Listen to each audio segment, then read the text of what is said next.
Canopy में आए, उनसे आज बात कीजिए। आज उनका दिन है। मैं जनरल बख्शी को सल्यूट करता हूं फॉर हिज सिंगल स्टेडफास्ट, देर आए दुरुस्त आए, बिल्कुल परसुएशन। तौसीफ खान थोड़ा शांत हो जाइए ना, लेकिन बहुत सही ऑडियो डाउन करिए तौसीफ का। Today is not my day. Today is General Bakshi's day. I know. Please give him the floor. Please give him the floor. GD Bakshi, देखिए साहब, ये राजनीति क्यों हो आज रही के है? दिन हमारे प्रधानमंत्री जी ने ऐलान किया है कि जो इंडिया गेट है और उसके पीछे जो नेशनल वॉर मेमोरियल है, उसके बीच में एक खाली छतरी थी। वहां कभी किंग जॉर्ज 5 का पुतला हुआ करता था। अब आप कह सकते हैं कि साहब वो पुतला क्यों हटाया? क्योंकि वो हमारी गुलामी का प्रतीक था।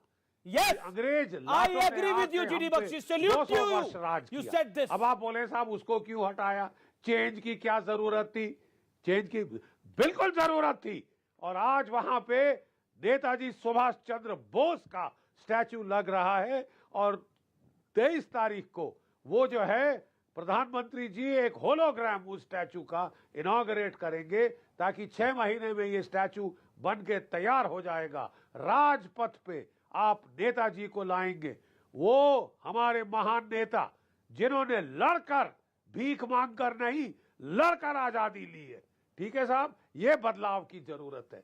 आप कह रहे हैं बदलने की क्या जरूरत थी? मैं आपको कह रहा हूं कि भारत की सशस्त्र सेनाएं गुहार लगा लगा कर थक गई थी, आंखें पतरा गई थी, जबान सूख गई थी कि साहब एक नेशनल वॉर मेमोरियल आपके शहीदों के लिए होना चाहिए। एक मेकशिफ्ट सस्ता और टिकाऊ, जो कि एक जल्दी जल्दी से बना दिया गया कि साहब रियाया चाहती है कि कुछ हो तो कर दीजिए साहब, ये पुराना वॉर मेमोरियल है, अंग्रेजों का वॉर मेमोरियल है। 71 वॉर का एक नाम नहीं है उस इंडिया गेट पे। प्लीज समझ लीजिए, सारे जो नाम हैं 47 आजादी के बाद के वो नेशनल वॉर मेमोरियल में है। मेरा भाई 1965 के युद्ध में शहीद हुआ था, कैप्टन रमन बख्शी, उसका नाम वॉर मेमोरियल है। मेरे बैचमेट शहीद हुए थे, उनके नाम वॉर मेमोरियल में है। इसलिए जब भी राज्य के दिग्गज नेता, राज्य के आर्मी, नेवी, एयर चीफ सम्मान देना चाहते हैं तो वो वॉर मेमोरियल जाएंगे। ये प्रथा है, हर देश में ये प्रथा है। आप कह रहे हैं क्या जरूरत थी चेंज की? बहुत जरूरत थी साहब, तभी तो जाके ये चेंज हुआ है। 2019 में हुआ है। नहीं, मैं आपसे गुलामी की मानसिकता से बाहर आने की आवश्यकता है। नहीं, रिपब्लिक डे परेड के लिए ममता बनर्जी की सरकार की तरफ से, वेस्ट बंगाल की तरफ से नेताजी के थीम पे टैब्लू का पेशकश किया गया था।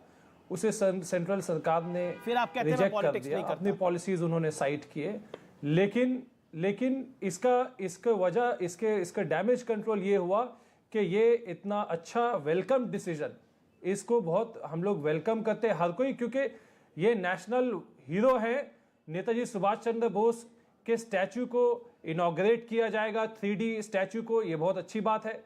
लेकिन इस पे ही एक और आगे चढ़कर मांग है कि अगर आप रियल में ट्रिब्यूट देना चाहते हैं तो उनके डिसअपियरेंस के आसपास जो सारे घटनाएं हुए हैं उस फाइल को डिसक्लासिफाई किया जाए, तो ये और भी सही ट्रिब्यूट होगा नेताजी सुभाष चंद्र बोस के लिए, जो कि एक बहुत ही पुराना डिमांड रहा है बंगाल की तरफ से। और सिर्फ बंगाली क्यों, ठीक है, जितने लोग जो नेताजी सुभाष चंद्र बोस के सपोर्टर हैं, मानने वाले हैं, उनसे इंस्पिरेशन लेते हैं, वो जानना चाहते हैं कि उनके साथ आखिर हुआ क्या। राकेश सिन्हा,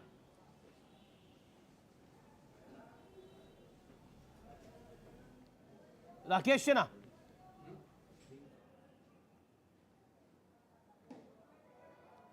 राकेश सिन्हा, आपको आवाज मिल रही है मेरी?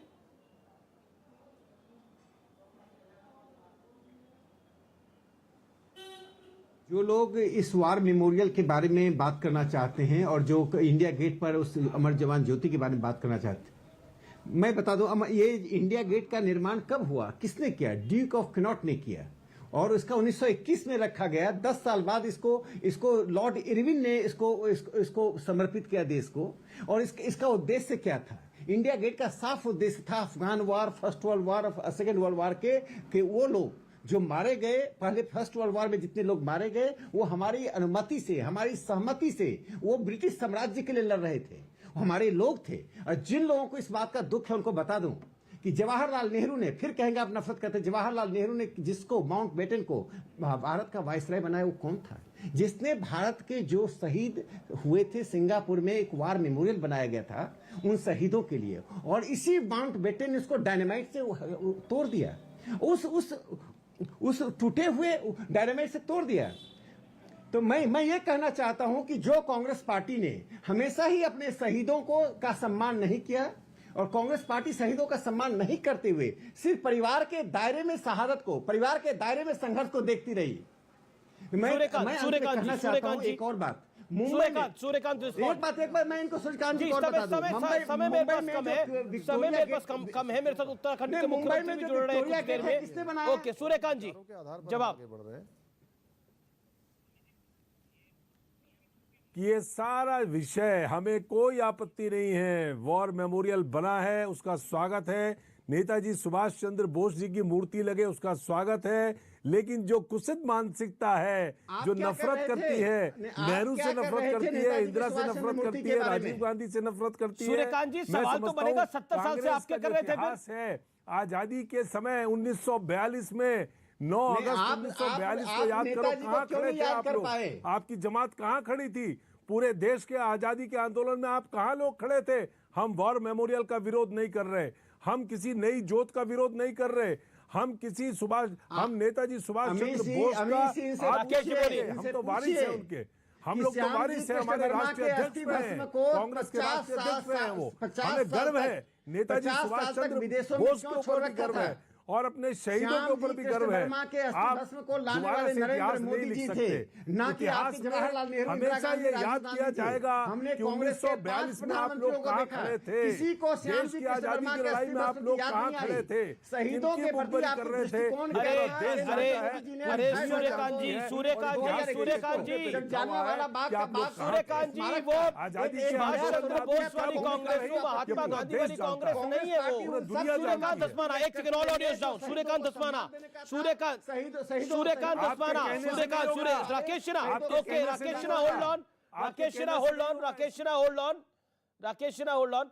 सूर्यकांत जी अभी आपने इंटरेस्टिंग बात बोली, आपने कहा कि ये वो कांग्रेस है जो बहुत ज्यादा, ये वो कांग्रेस है आपके सर्टिफिकेट से मेरे साथ